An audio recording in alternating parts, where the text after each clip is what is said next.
மாறினேன் நன்றியை வாய்விட்டு கூறினேன்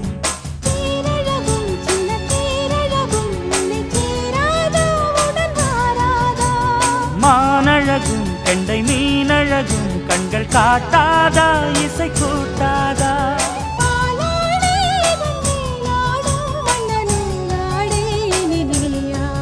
மலை கோயில் வாசலில் கார்த்திகை தீபம் நின்னுதே விளக்கேற்றும் வேளையில் ஆனந்த கானம் சொல்லுதே